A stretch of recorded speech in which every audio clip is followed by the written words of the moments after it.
গ্রামের বাড়ির বউগো কিন্তু দিনটাই গোবর দেওয়া শুরু হয়। কেউ কিন্তু আবার ঘেন্না করিল না, এটা কিন্তু গ্রামে যারা থাকে সবারই নিয়ম।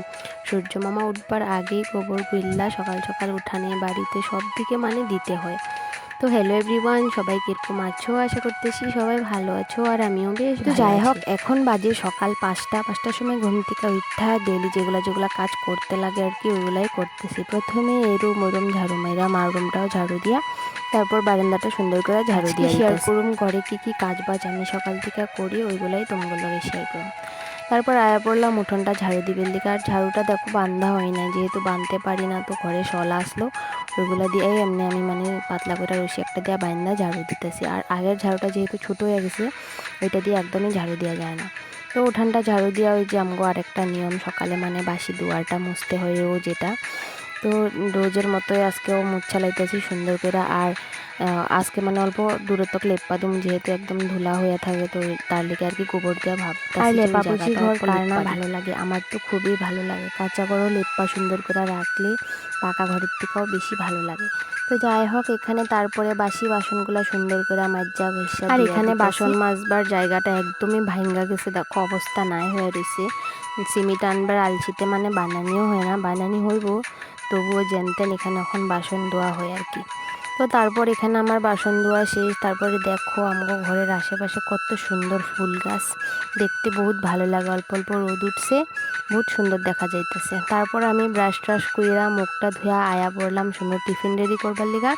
আর আজকে টিফিনে দিমু ডিম অমলেট, আর এখানে আলু কুচি কইরা ভাজ্যা দিমু, এটাই দিমু। আর নাইলে তো অন্য দিন খিচুড়ি, কোনো দিন মানে সুজি এরকম রান্না করি দিই আর কি। তো তারপর এখানে শুনেরা আমি 7টায় বাজ্যাই গেছে এখন প্রায়। ওরে জাগাইতেছিলাম পড়বির লেগে, উঠতেছে না। কালকে যেহেতু কীর্তনে গেছিলো, রাত্রে ঘুমাইতে ঘুমাইতে 11টার মতো বাজ্যা গেছে, তার লেগে আজকে অল্প দেরি হয়েছে ঘুমাইতে। তো এখানে দেখো আমি সুন্দর করে আলু ভাজা হয়ে গেছিলো, ওইটা দিয়ে ভাত খাওয়ায়া সেমাইটা বহায়া তারপরে হেরে এখানে রেডি করে দিতেছি স্কুলের লিগা। আর ওই মোজাটা নিজে নিজে পরবো করে আমার হাতের থেকে লইয়া, দেখো পড়তে তো পারি না, তবুও এখানে দেখো সুন্দর করে সুনুরে সাজায় রেডি করে দিছি, চুল বাইন্দা। আর চুল বানলে ওর স্কুলের ড্রেস লাগাইলে কীরকম লাগে নিশ্চয়ই কমেন্ট করে জানাইও। তো তারপর এখানে আয়া পড়লাম, বাসি বিছনাটা উঠাই নাই যেহেতু, তো এখনই উঠাইয়া লইতেছি। সুন্দর করে বাসি বিছনাটা কাঁথা কাপড়টা গুছাইয়া সুন্দর করে রাখা দেবো। আর বিছনা গুছাইলে মানে দেখতে ঘরটা ভালো লাগে। তো দেখো এদিকে আমার বাসি বিছনা ওঠানি পুরা কমপ্লিট। আর এই কাপড়গুলো ধুইতে লাগবো, এগুলো কালকের কাপড়, ধোয়া হয় নাই, তো আজকেই ধুয়ে দেবো। তো এখানে দেখো সুনুরে স্কুলে পাঠাইয়া তারপর আয়া পড়লাম কাপড় ধুইবের লিগা। কত পরিমাণ কাপড় রোজ জমে, তো আজকে তো কিন্তু অল্প কম আসলো। তো যাই হোক, কাজ বাজ কমপ্লিট কইরা ভাবতেছি অল্প ঘুমামো আজকে, যেহেতু কালকে রাত্রে আমারও ঘুমাইতে দেরি হয়েছে। কীর্তন থেকে আয়া প্রায় 11টা 12টা বাজ্যা গেছে ঘুমাইতে, তো একদম কাম করতে ইচ্ছা করতেছিল না।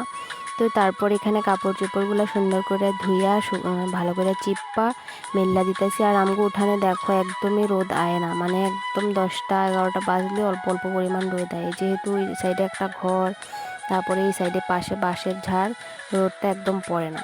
তো তারপর যেহেতু ভিজা গেছি, তো তার লেগে স্নান টান কইরা কাপড় চোপড় পাল্টায়া বললাম ঠাকুর ঘরে আয়া পূজাটা দিয়ে দিতাছি। পূজা দেওয়া হয়ে গেলে মানে যদি আমার ছোট্ট মিনি ব্লগটা ভালো লাগে, তো একটা লাইক আর একটা কমেন্ট কইরা দিও, বহুত ভালো লাগবো আমার থেকে।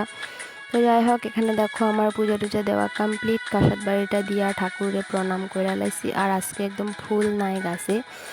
তো দেখো তারপরে আয়া যে সেমাই রাঁধছিলাম, আর ওইটারে বয়া বয়া খাইতেছি, বহুত টেস্টি হয়েছিল। নারকল টারকল দিয়া বানাইছি, খাইতে বহুত ভালো লাগছে। তারপর এখানে নিরামিষ একটা তরকারি বানাইতেছি, রাত্রের সবজি টবজি আছে যেহেতু, শুধু ভাত আর এই ফুলকপি দিয়ে আলু দিয়া নিরামিষ সবজিটা আজকে রান্না করুম। আর দুপুরে আবার রান্না হইব। আজকের ভিডিওটা এখানেই শেষ করছি। বাই বাই, সবাই ভালো থাকো, লাভ।